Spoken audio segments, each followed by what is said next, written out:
Hello and welcome and namaste from New Delhi. You're watching DD India Newshour. I'm Gautam Roy. Coming up over the next 1 hour. US President Donald Trump tells Britain he does not need its help to win the Iran war. Trump adds he will remember a lack of British support during the conflict with Tehran. Trump also says he's no longer interested in negotiating with Iran and is looking to wipe out its leadership. Tehran's Revolutionary Guard say they are capable of continuing 6 months of intense war at the current pace.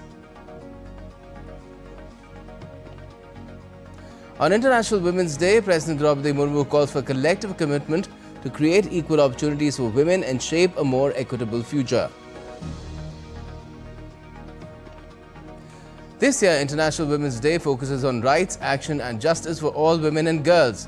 UN Chief Antonio Guterres says women's rights are human rights. Are human rights, and investing in women and girls is one of the surest way to make the world a better place. And defending champions India are to take on New Zealand in the T20 World Cup final at Ahmedabad. New Zealand are a first T20 World Cup title.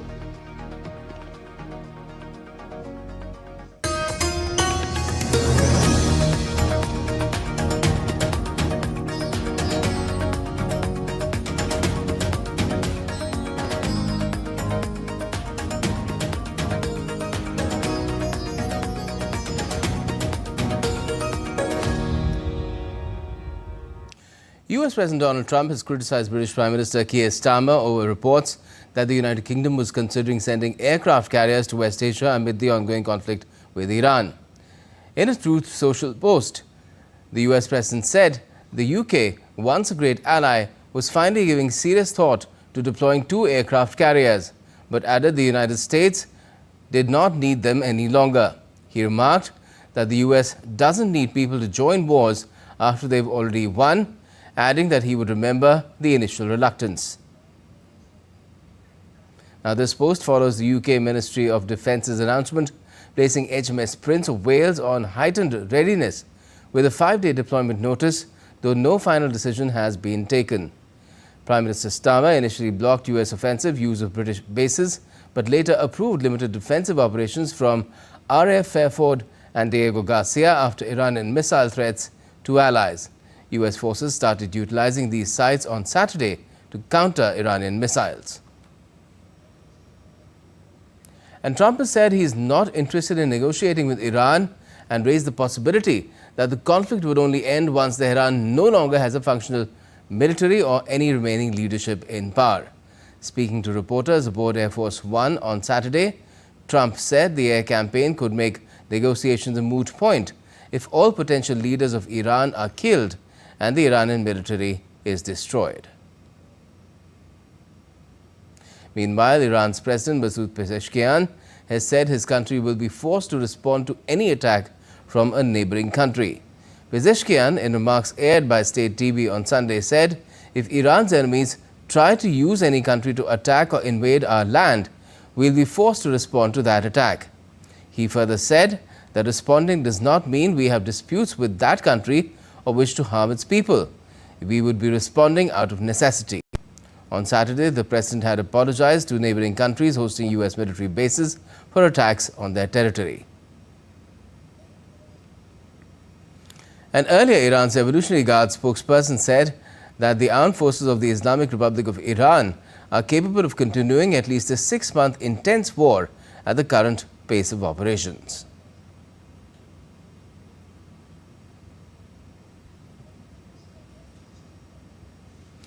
Air raid sirens blared out across Israel early Sunday morning as the military reported intercepting missiles launched from Iran in at least 2 waves targeting Israeli territory. Alerts sounded in northern regions including Haifa, prompting residents to seek shelter, followed by activations in southern areas such as Beersheba and parts of the occupied West Bank. The Home Front Command later lifted restrictions, saying it was safe to leave protected spaces nationwide.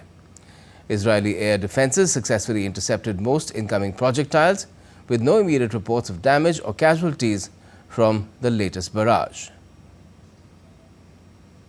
Meanwhile, Israel's Prime Minister Benjamin Netanyahu has vowed to prosecute the conflict against Iran with full force, saying Israel has a plan to eliminate the country's leadership. You are telling me, the government, the soldiers and our heroic commanders to continue until the end, until victory.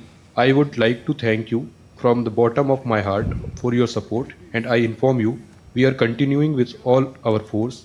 In war you win with initiative and cunning, but the first element of success is determination.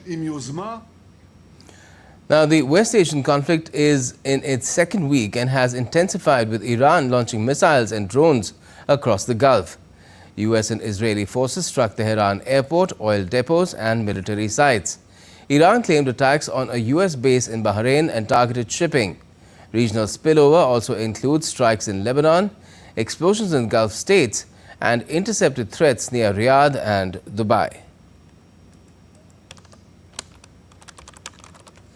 In Kuwait, a government office building in Kuwait City, which is the capital of Kuwait, was targeted in a drone attack on Sunday. The army reported that Kuwait International Airport's fuel storage tanks were also hit in a drone attack, while a government building housing the Public Institution for Social Security headquarters was still smoldering Sunday morning as firefighters worked to extinguish the blaze which engulfed it overnight. Now, the Arab League is set to hold an emergency meeting on Sunday to discuss Iranian attacks across the region, including in the Gulf. The meeting, which will be held through a video link, was requested by Kuwait, Saudi Arabia, Qatar, Oman, Jordan and Egypt.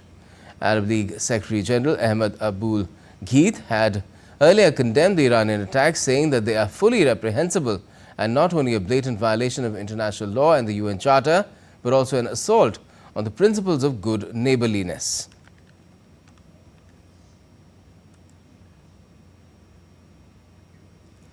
Anti-war demonstrators gathered outside England's Fairford Royal Air Force Base on Saturday as the US Air Force began operations from the British base in the escalating West Asia conflict.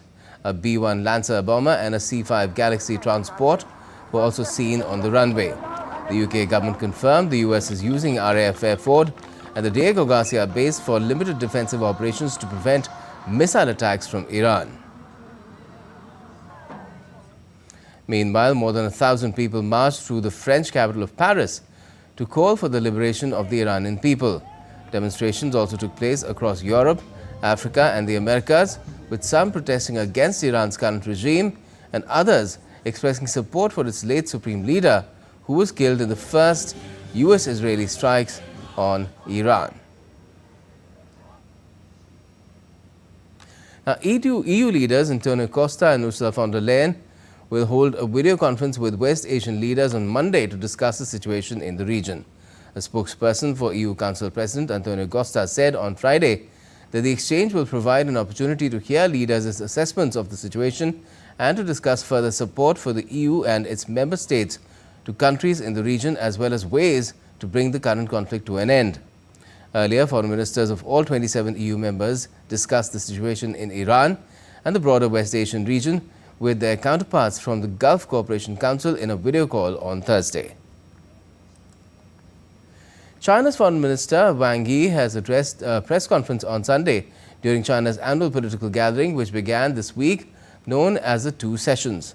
The Foreign Minister addressed a range of issues, including a trade war with the United States, regional tensions in the South China Sea, as well as the ongoing conflict in West Asia.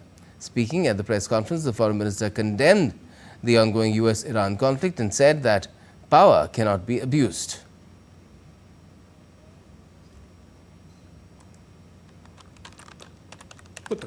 Force must not be abused. A strong fist does not mean strong reason. The world cannot return to the law of the jungle. Using force at every turn cannot prove one's own strength, and the people cannot become innocent victims of war.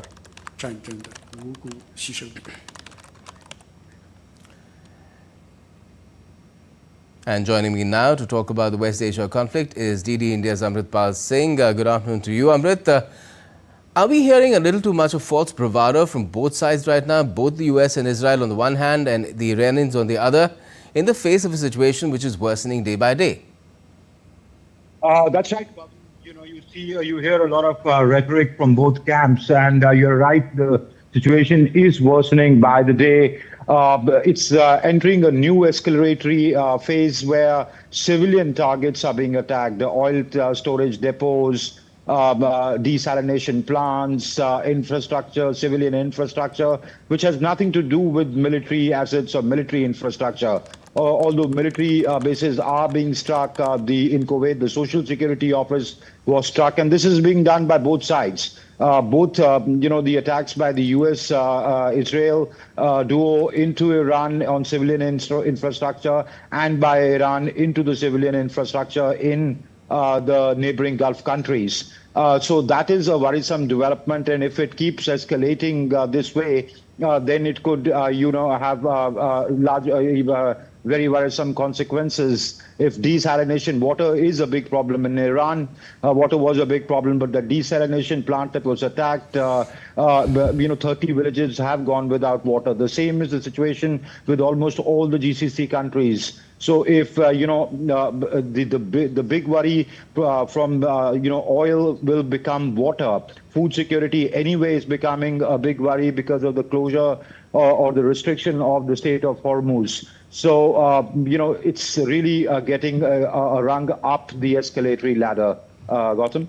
And the latest is that a UAE tugboat has been sunk in the Strait of Hormuz. Amrit, apart from the fact that fuel distribution in Tehran was also temporarily halted after its oil depots were hit, clearly oil already crossing $93 a barrel, in trade just on Friday. I think it was Saturday in India by that time. But even energy ministers of the GCC are saying if the situation doesn't improve, oil could, what to talk of $100, it could cost $150 a barrel a day. So that will be extremely, extremely alarming, won't it? Absolutely.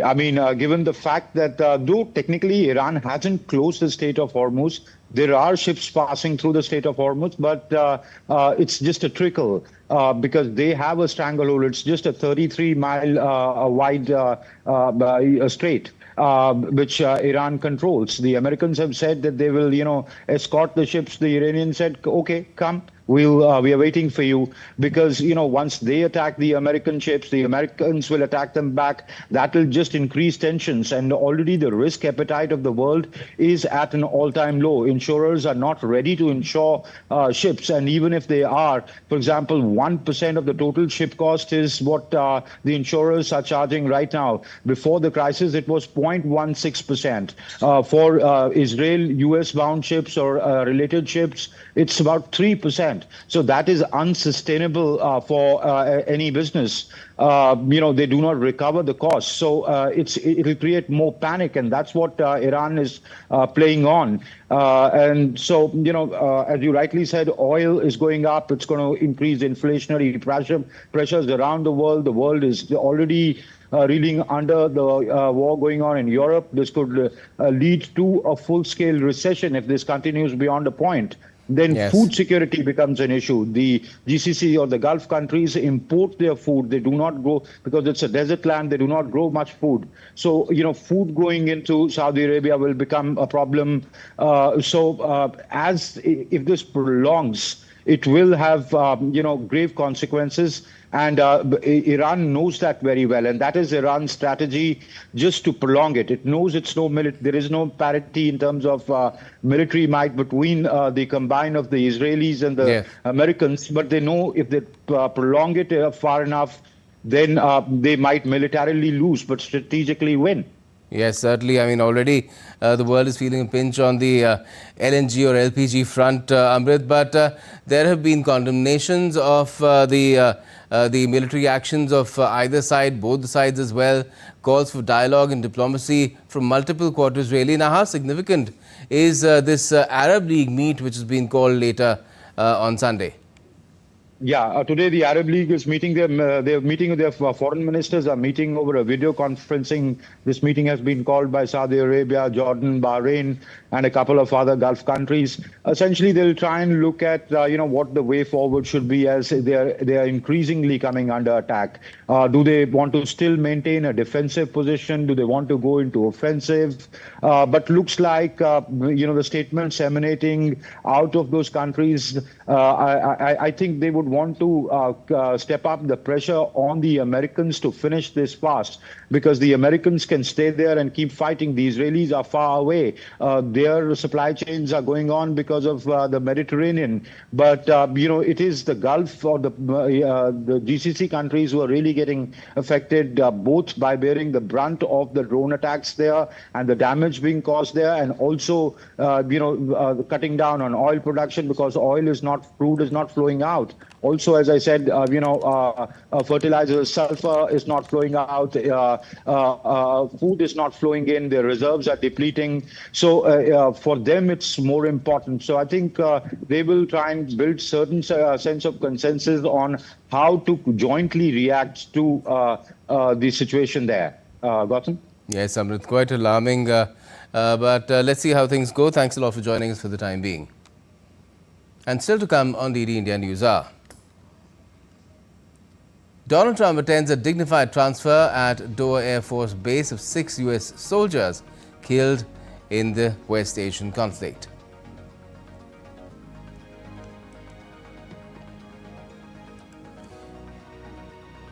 Italy deploys a frigate to Cyprus. Italian Prime Minister Meloni calls the move an act of European solidarity and prevention. And tornadoes kill at least 8, injure more than a dozen in rural Michigan in the U.S. Can the US launch a bombing campaign against Iran? The Philippines vessel suffered structural damage. The saga of child sexual abuse is the United States China's debt trap strategy. Truth is stranger than fiction. But sometimes hard to uncover.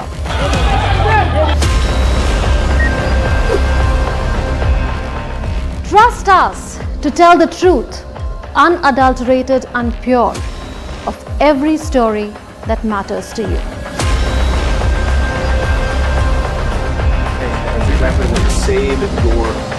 We read between the lines, cut the clutter, and connect the dots to get you the full picture. Watch Connecting the Dots at these times with me, only on DD India.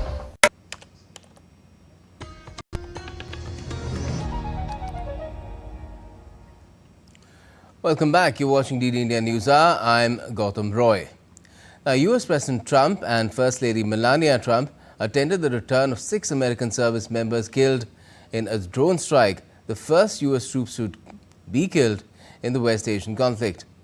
Trump, wearing a white USA baseball cap, saluted as flag-draped cases carrying the soldiers' remains were carried off a military transport plane at Doha Air Force Base. US Vice President J.D. Vance and Secretary of War Pete Hegseth were also present at the airport. The troops were killed last Sunday when a drone struck a US command center in Kuwait, a day after the US and Israel launched their military campaign against Iran. All 6 service members were assigned to the Des Moines, Iowa-based 103rd Sustainment Command.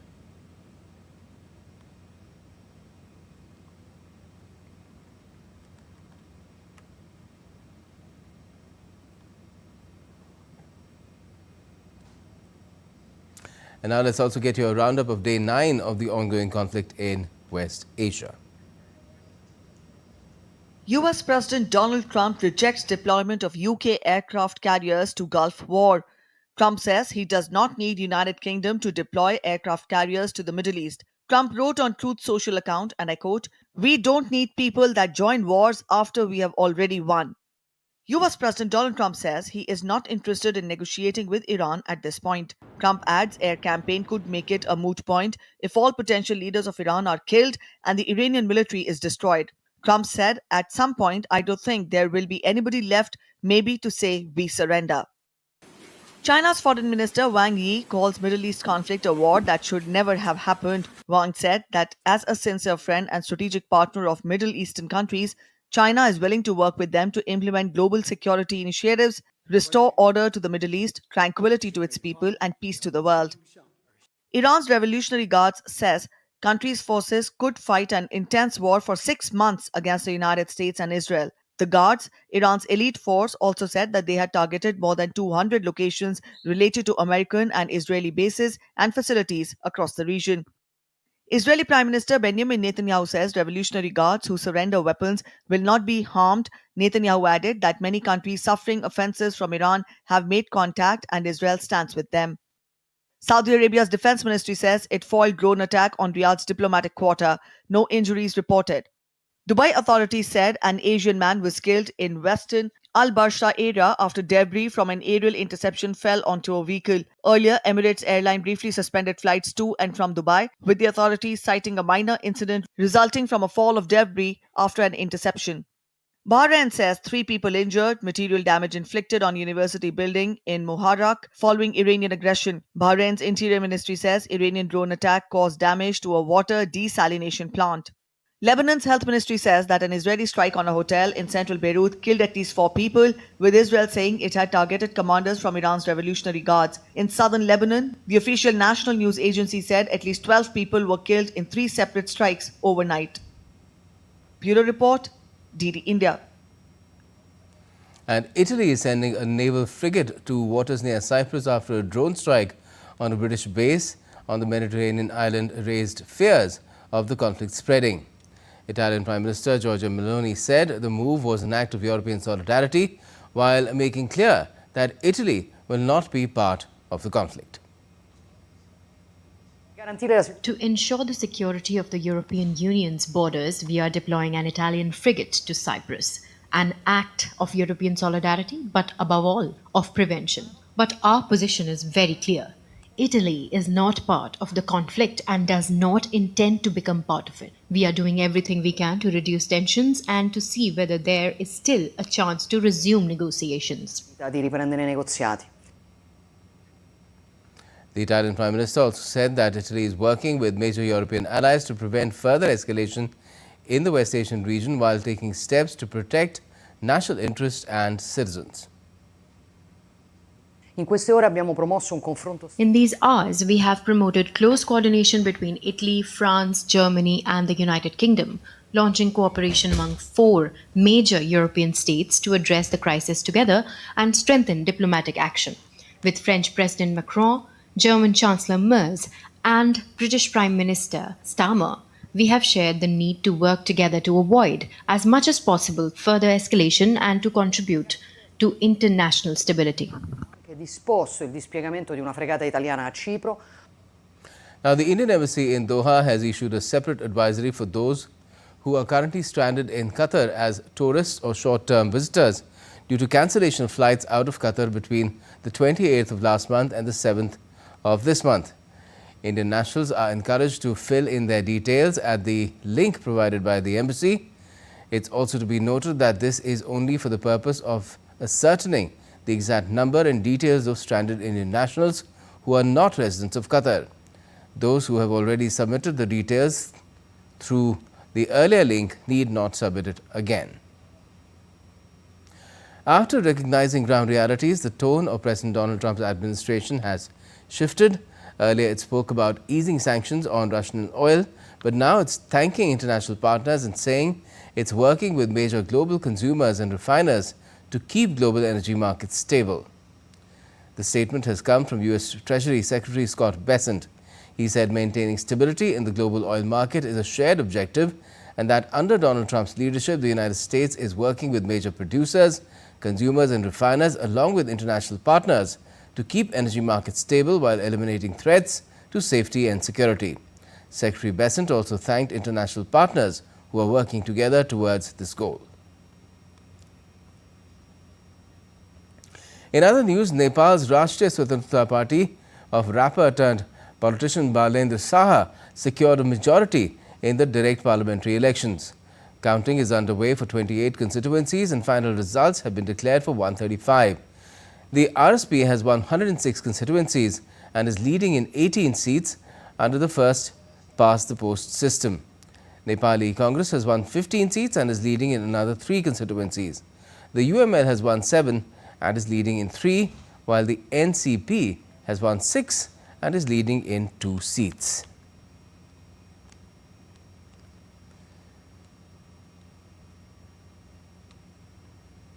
Well, let's find out more about the kind of results that are emerging out of the Nepalese general elections. The first after the youth-led protests that shook and really changed the scenario as far as Nepal is concerned from last year. Siddharth Bharta joins me. Siddharth, are we looking at a situation where Nepal could have a stable one-party government even in power after almost 2 decades?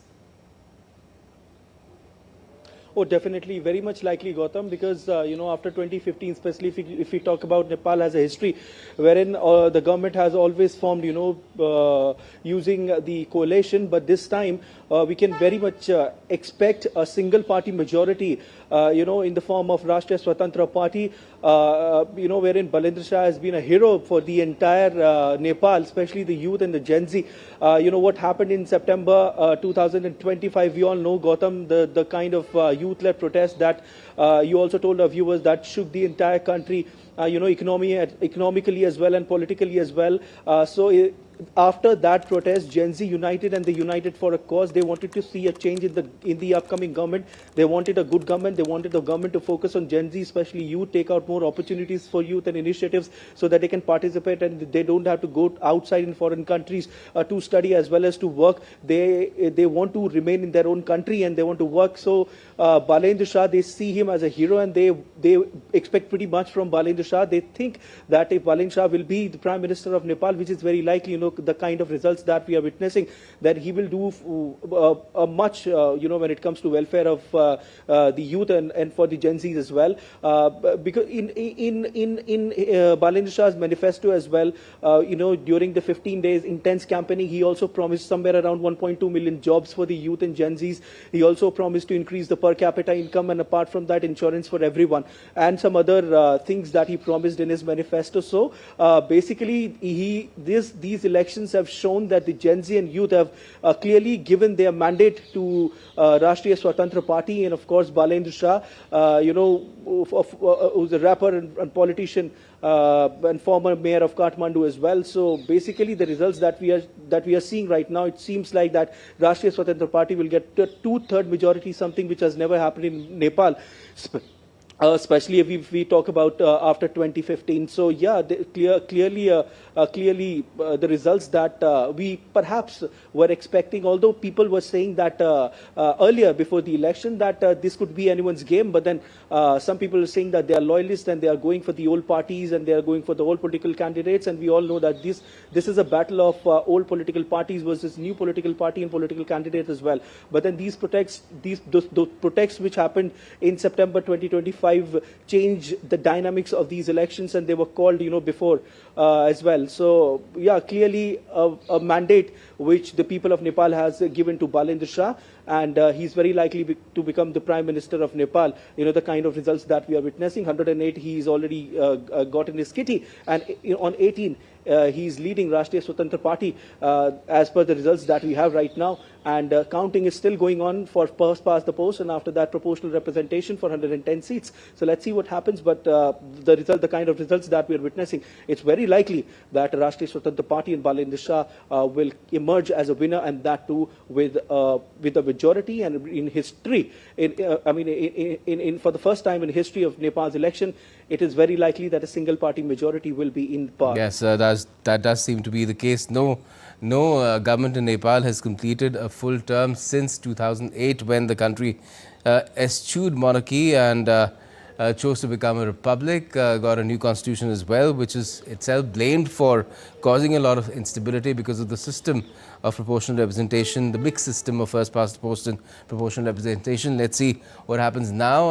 Siddharth, thanks a lot for joining us. Balin Saha getting a majority of his own, and beyond that as well, that will certainly strengthen his hands, but also put a lot of pressure on him to deliver for the people of Nepal, and perhaps they are conscious that nobody really has a magic wand. Thanks. Now, tornadoes and strong storms killed at least 8 people and injured more than a dozen in southern Michigan on Friday, destroying multiple homes and leaving hundreds of residents without power.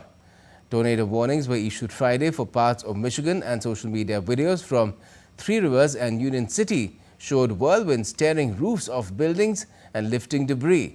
Local footage showed damaged buildings, cars and toppled trees, poles and signs. Branch County reported 3 fatalities and a dozen injuries, while Cass County had 1 death and several injuries. Cass County officials said multiple structures, including homes and pole barns, were severely damaged or destroyed. Michigan Governor Gretchen Whitmer activated a state emergency operations center to monitor the situation. And still to come on DD India Newshour. Prime Minister Narendra Modi inaugurates 2 new Delhi metro corridors in the national capital.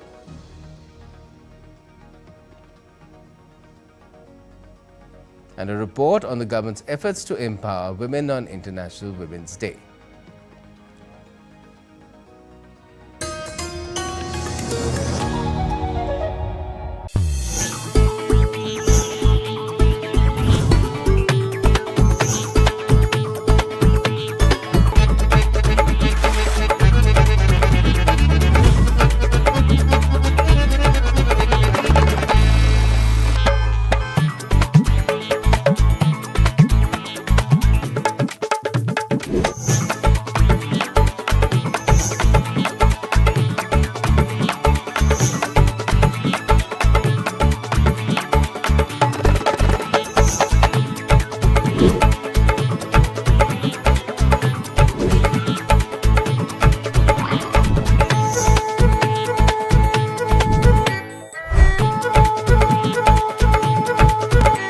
Welcome to Jaipur.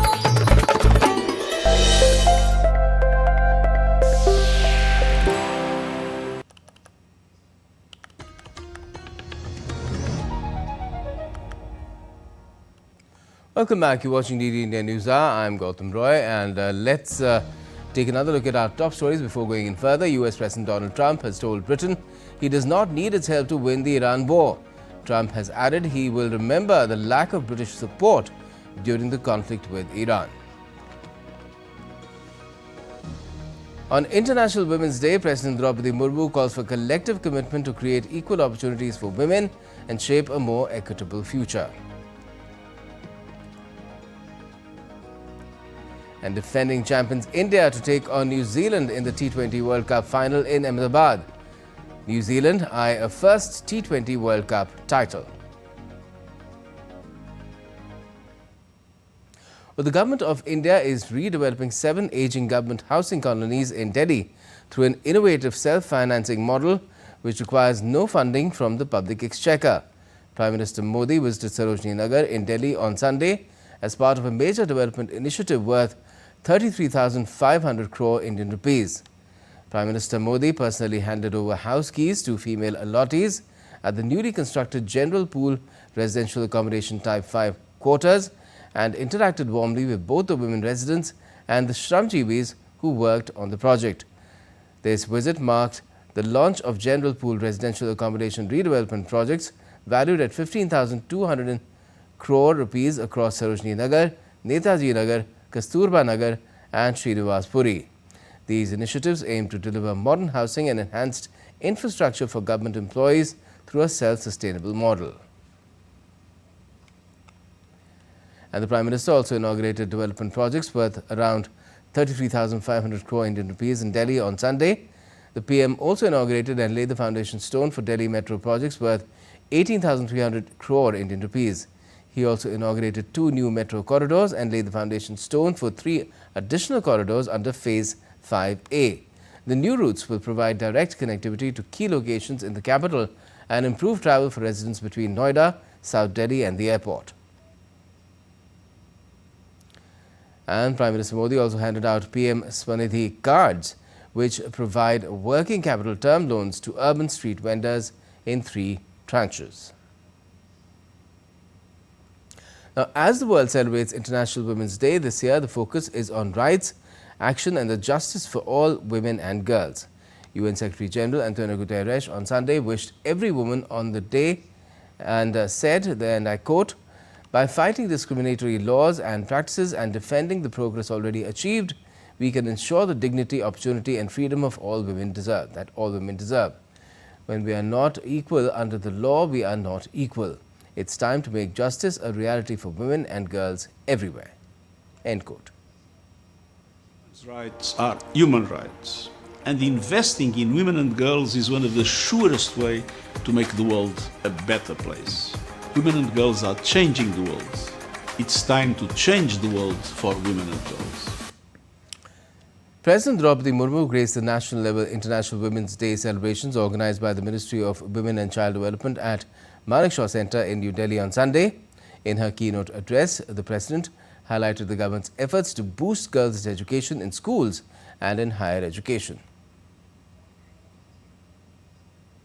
पिछले 1 दशक में महिलाओं के सामने आने वाली रुकावटों को दूर करने के लिए मजबूत नींव रखी गई है। भारत ने स्कूल एजुकेशन में जेंडर पैरिटी प्राप्त कर रही है। हायर एजुकेशन में भी ग्रोस एनरोलमेंट रेशियो की दृष्टि से बेटियों की संख्या अधिक है। Science, technology, engineering and mathematics एकजुट है। एजुकेशन में महिलाओं की भागीदारी तेजी से बढ़ रही है।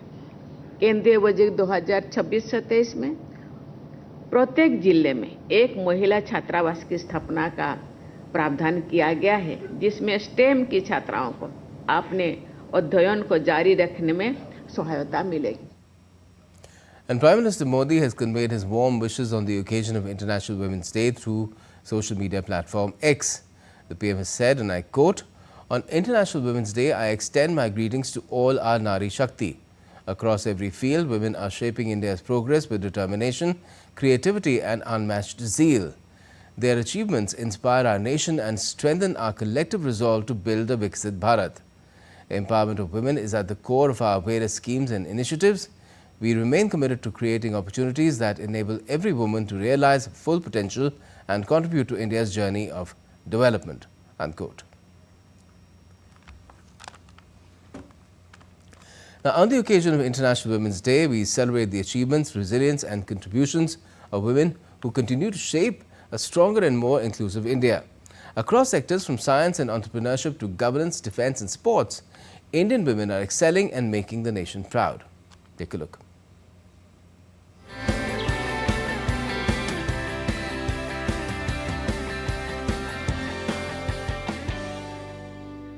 The theme of International Women's Day this year, Rights, Justice, Action for All Women and Girls, highlights the importance of ensuring equal opportunities, dignity and empowerment for every woman. In India, several initiatives of the Government of India are strengthening this vision of women-led development. Programs such as Beti Bachao, Beti Padhao are promoting the value of the girl child and encouraging education for girls across the country. Schemes like Pradhan Mantri Ujjwala Yojana have improved the lives of millions of women by providing access to clean cooking fuel and a healthy environment at home. Financial empowerment is also expanded through Pradhan Mantri Mudra Yojana, enabling women entrepreneurs to access credit and build successful enterprises. At the grassroots level, women-led self-help groups under the Deen Dayal Antyodaya Yojana, National Rural Livelihoods Mission are transforming rural livelihoods and strengthening community leadership. Today, women are making their mark in sectors ranging from technology and defense to sports and public administration, reflecting a confident and progressive India. As the nation celebrates International Women's Day, the message resonates strongly. Empowering women and girls is essential for building a just, equal and prosperous future for all. Kriti Vadhera's report for DD India. Now, every year on the 8th of March, the International Women's Day is celebrated to honour the achievements and rights of women. In India too, Prime Minister Modi-led government has introduced various schemes placing women's empowerment at the centre of policy and development. This report has the details. The participation of women is imperative for the making of a Viksit Bharat or a developed India. Recognizing this, the central government under the leadership of Prime Minister Narendra Modi has launched several schemes for women's education, health, economic empowerment and safety. Launched in 2015, the Beti Bachao Beti Padhao scheme has evolved into a national movement for girl-child empowerment, focusing on mindset change, gender equality and multi-sectoral interventions. Under the Stand Up India scheme, women can access loans from Rs 10 lakh to Rs 1 crore with up to 7 years for repayment, making it easier to start or grow a business independently. The Lakpati Didi scheme is another step towards women's economic empowerment. A Lakpati Didi is a self-help group member whose household earns over Rs 1 lakh annually. The government has a target to create 6 crore Lakpati Didis. Under the Jan Dhan Yojana, a large number of women have opened bank accounts, increasing their financial participation. The Union Budget 2026 has introduced provisions for self-help entrepreneurs via Shimart. The new program will establish community-owned retail outlets in every district. The Namo Drone Didi scheme empowers rural women by equipping selected women self-help groups with drones to provide rental services for precision agriculture. Under the Pradhan Mantri Ujjwala Yojana, free LPG connections have been provided to women from poor households. To increase women's representation in politics, Parliament has also passed the Women's Reservation Bill, paving the way for reserved seats for women in the Lok Sabha or the lower house and state legislative assemblies in the future. By investing in the well-being of women, these initiatives have also been contributing to inclusive growth and long-term development. Bureau Report, DD India. Now, the Ministry of Women and Child Development organized the women-led Shakti Walk titled as She Leads Bharat on Sunday along Kartavya Path in New Delhi as part of the International Women's Day celebrations. The program included introductory remarks by the MC, the national song Vande Mataram, addresses by Delhi Chief Minister Rekha Gupta and Union Minister for Women and Child Development Annapurna Devi and Union Minister for Finance Nirmala Sitharaman. The walk was flagged off this morning from India Gate to Vijay Chowk, covering about 2 kilometers.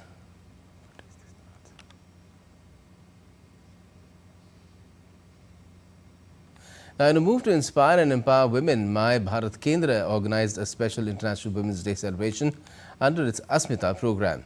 The event highlighted the achievements of women in various fields, particularly in sports, and aimed to motivate more women to participate actively and reach new milestones. Through Asmita, My Bharat Kendra seeks to create opportunities for women to showcase their talent, build confidence and inspire others through their actions.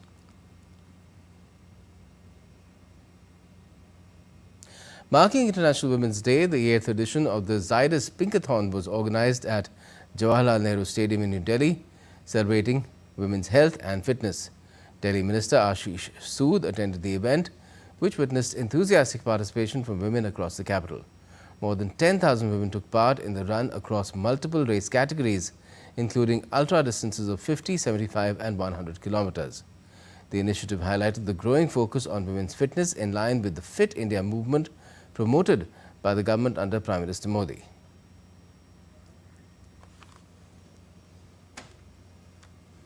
And time now to get to some sporting updates as well. Well, Ahmedabad's Narendra Modi Stadium is all set to host the final of the 2026 T20 World Cup on Sunday. India and New Zealand will face each other in the final. Let's take a look at the stadium's T20 record and India's performance in this special report. Ahmedabad's Narendra Modi Stadium is all set to host the T20 World Cup final between India and New Zealand. With a capacity of 1,32,000, this is the largest cricket stadium in the world. India is going to play its third match in T20 World Cup. They won their group match against Netherlands in this stadium but lost their Super 8 match against South Africa. India will be playing its second ICC final in this stadium. They lost the 2023 ODI World Cup final here against Australia. If we talk about T20 cricket, India has played 10 T20 matches here. They have won 7 and lost 3. If we talk about the total T20 matches played in this stadium, then a total of 14 matches have been played here. Teams batting first have won 8 out of them, and teams batting second have won 5. One match was tied, that famous double super over match between South Africa and Afghanistan. If we talk about New Zealand, then New Zealand has played 2 T20 matches here and they have lost both of them. South Africa defeated New Zealand by 7 wickets in this World Cup when New Zealand played here last. In this World Cup, total 6 matches have been played at this venue. Teams batting first have won 3 and teams batting second have won 2. If we talk about the highest score in this World Cup, then South Africa's 213 for 4 against Canada has been the highest score in this stadium in this World Cup. And New Zealand has not crossed 200 till now in this World Cup. And we are expecting a high scoring match in the final. An Indian team has crossed 250 twice in their last 3 matches. So we'll have to see how the final pans out and who is going to become this year's T20 World Champion. With camera person SP Dubey, this is Suchitra reporting for DD India in Ahmedabad. And let's now take you across live to Ahmedabad, where we have Suchitra joining us from there. Good afternoon, Suchitra. If there ever was a match where the entire team India needs to come out all guns blazing, all pistons firing in unison, it's the T20 World Cup final. But will they? It hasn't happened so far in the tournament. Will it happen now? Yes, good afternoon, Gautam. The match will start at 7 p.m. but you can see behind me, the fans are already coming. The stadium is going to be full this evening. And yes, India is the #1 T20 team in the world. But they will justify that billing only if they win today's match. There is no point in being #1 if you can't defend your T20 title at your home. So this is the most important match for Surya Kumar and company, because after the retirement of Rohit Sharma and Virat Kohli, they have built this new unit, Abhishek Sharma and Tilak Verma, they have joined the team. This team is batting differently, this team is fielding differently. So today is the day to put their A game on and win this title at home and become the first team to defend the World T20 title. Gautam. Yes, certainly, Suchitra. Now, even in the case of New Zealand, they've not looked solid in all departments. What could India look to exploit? If we talk about New Zealand, India's game has been entertainment.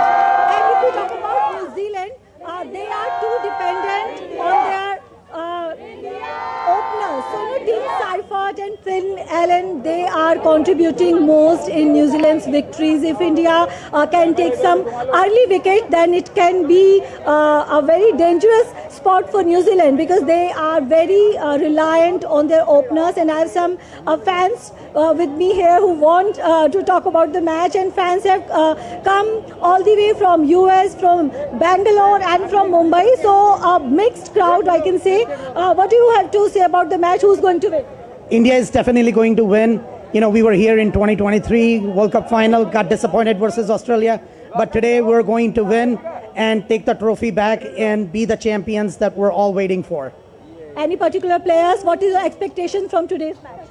We're going to win. We have got a great team and a lot of lovely players. Sanju, Abhishek, Tilak, Surya, all good. And how do you see the experience? People are coming from different cities to watch and support India. So how do you rate this experience of cricket uniting all? It's like dream coming like true, and we are from Mumbai and really excited and looking forward that we'll take the cup today. And what is the expectation from today's match? What kind of match you want to see? We're winning. That's all I can say, because the last time we had our match against Australia in 2023, I cried all night. But this time I ain't crying all night, fam. I ain't crying all night.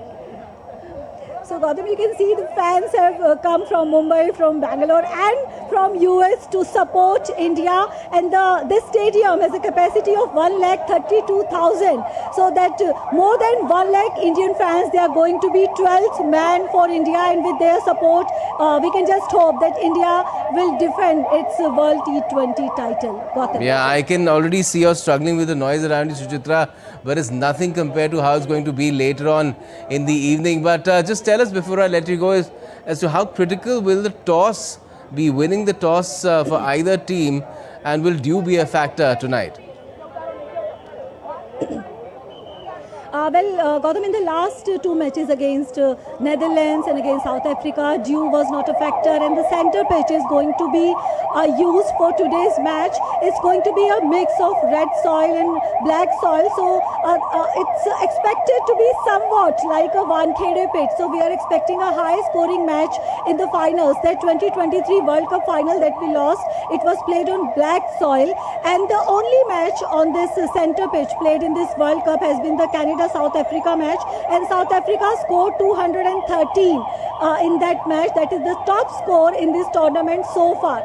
So if we can say that any team that wants to become a champion, they have to be ready to put up a big total if they bat first, or chase any total if they chase. And Indian team, they have the capability. You know, they have crossed 250 twice in their last 3 matches. They have power hitters. So if they'll be batting first, they can score 250 again. And if they are chasing, then no score is safe if the Indian batsmen, they can find their rhythm. Gautam. Yes, that is a big if, and that is an if that we are hoping will come true. Thanks a lot for joining us for the moment, and the fans also who joined you, Suchitra, from Ahmedabad.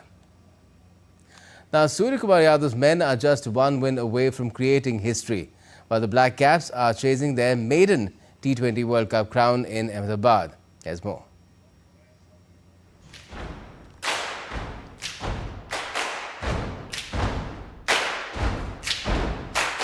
India and New Zealand will lock horns in the T20 World Cup final at the Narendra Modi Stadium in Ahmedabad on Sunday. The Indian team steps onto the field in Ahmedabad with an opportunity to create several milestones. Till now, no team has been able to successfully defend its T20 World Cup title. If defending champions India win the final, it will be the first time in history that a team wins the T20 World Cup in consecutive editions. Moreover, no team has ever won the T20 World Cup on home soil. However, standing in their way is New Zealand, who are eyeing their first ever T20 World Championship title, and a side that India have never defeated in a T20 World Cup. India and New Zealand have faced each other 30 times in T20 cricket. India have won 16 matches while New Zealand have won 11. 3 matches were tied, in which India emerged victorious in 2 through super over. In the T20 World Cup, the two teams have met 3 times, and on all 3 occasions, New Zealand have come out on top. In this tournament, India have lost only 1 match against South Africa. In the semi-final, India defeated England by 7 runs in a thrilling contest. New Zealand, on the other hand, suffered defeats against South Africa in the group stage and against England in the Super 8 stage. However, they stormed into the final by crushing South Africa in a one-sided semi-final. The final will be played on the centre pitch at the Narendra Modi Stadium in Ahmedabad, where a high-scoring contest is expected. The surface, made from a mix of red and black soil, is likely to offer bounce and could make the role of fast bowlers crucial. For India, Sanju Samson and Jasprit Bumrah are the players to watch out. Samson has piled up runs in the last 2 matches and is in excellent form. Meanwhile, Bumrah remains lethal on any ground and any pitch in the world. For New Zealand, Finn Allen has the highest strike rate in the tournament and has also smashed the most sixes, making him a dangerous prospect. Rachin Ravindra has been in the spotlight for his all-round performance.